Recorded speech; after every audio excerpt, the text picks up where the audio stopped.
And what does that mean for our future standards of living? We learned when the world shut down for over a year due to COVID that Mother Earth can work to repair our damage when given a break from the constant onslaught of pollution. This knowledge should make people excited to ask world leaders to join with other democratic countries with the GGDI and 7 gens and finally change the world for the better. Those who will no longer be able to grow richer will not like this system, but it will be to give the rest of us a chance to make a difference, purchase a home, and live our fullest lives. This new system I am proposing creates an inclusive world for all democracies so that we can strengthen the future for our children and continue to live in the world they were raised in, with good jobs independent of international influence. In order for democracies to survive, we need to invest in them to strengthen them. If we do not, then we will be at the mercy of autocratic world dominance and communism. And this cannot be what we leave our children, a world of fear, hate, and no human rights. Democratic nations need to build a world where their people will be safe and free. This plan is designed to keep the money rolling back into it so that we can have the maximum amount of money constantly investing into people and the environment. If industry were going to fix this mess they got us into, they would have done it already. For developing countries that we partner with, this plan will help them start a tax system to help fund their infrastructure and start the transition to becoming a developed country. These investments will help build their middle class, which in turn will help lower illegal immigration around the world because people will no longer be desperate to relocate someplace better. We need to open our minds and realize the need to change every aspect of our current system and also how we think. I will now let you enter my mind and let you see how we will save ourselves by investing in ourselves, that there is hope for us and our children to live our best lives while being the best versions of ourselves. Because if the world continues at its current garbage collection and disposal as well as irresponsible industry practices, the world will become inhospitable to life because our freshwater sources are becoming more polluted, decreasing access to clean drinkable water, more plastics in our oceans are poisoning our food chains, waste disposal practices are causing toxins to leach into the air, water, and land, poisoning humans and wildlife. As air becomes more toxic, we are seeing increasing number of respiratory illnesses. And if we don't change how we do our garbage disposal and start addressing our environmental crisis, we will continue to poison our world, and this will have a negative health impact on our future generations. Current landfill practices are not sustainable to the earth and life forms. There are barriers to cleaning up the environment. Who is responsible for the cleanup? Who will do it? How will they do it safely? And where will the funds come from? How can we become more environmentally responsible without destroying or deterring industry development in Canada and around the world? In designing this global plan, it was noted that it would require an astronomically large amount of money, which would be a significant barrier in itself. The sheer size of this proposed plan will require partnerships between governments, corporations, businesses, and the private sector to support one another to build our world sustainable for all. The reason for having a partnership with governments is that profit, greed,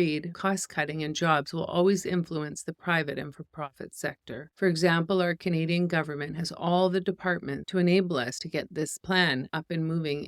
And Mother Earth does not have the time for us to start from scratch. We need to mobilize and start building our new Earth.